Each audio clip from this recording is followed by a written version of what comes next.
Ozzy Osbourne's Black Sabbath bandmate reveals heartbreaking details of frail rocker's final performance. Ozzy Osbourne's deteriorating health came as a shock to his bandmate Geezer Butler before the Black Sabbath farewell show on July 5th. The Black Sabbath bassist shared details of Osbourne's final performance, including how frail he had become. In an essay for the Sunday Times, Butler said the iconic rocker needed the assistance of 3 people while rehearsing and had to sit down while he sang. "I knew he wasn't in good health, but I wasn't prepared to see how frail he was," Butler wrote. He was helped into the rehearsal room by 2 helpers and a nurse and was using a cane.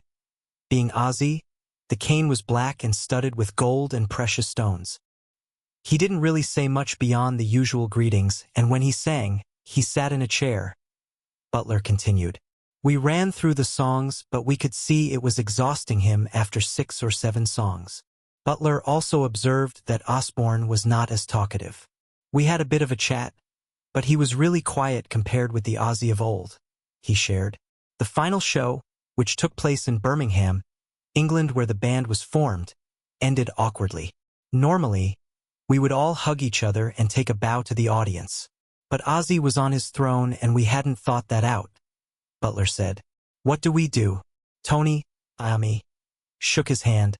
I presented him with a cake, but it was such a strange feeling to end our story, Lee. I wish I'd had more time backstage with Ozzy, but wishes are redundant now," he continued. As Ozzy used to say, "Wish in one hand and a tea in the other and see which comes first." Butler described the softer side of Osbourne in his essay, noting he had a heart of gold. "But if you were a friend in need, Ozzy was always there for you," he wrote. "When my son was born with a heart defect, Ozzy called me every day to see how I was coping, even though we hadn't spoken for a year."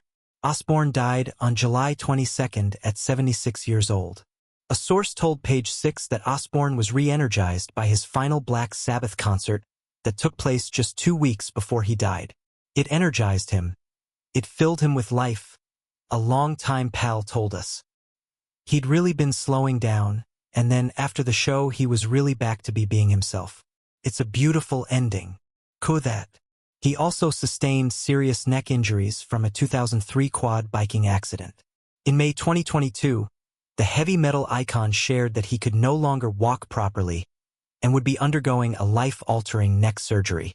His family, wife Sharon Osbourne and children Jack, Kelly, Amy, and Lewis, said he died with his family and surrounded by love in a statement obtained by Page 6. The rock star reportedly spent his final days in peace in his home country. Ozzy's final days were spent in England, surrounded by family, music, and in the place he called home, a source told People. He was in peace.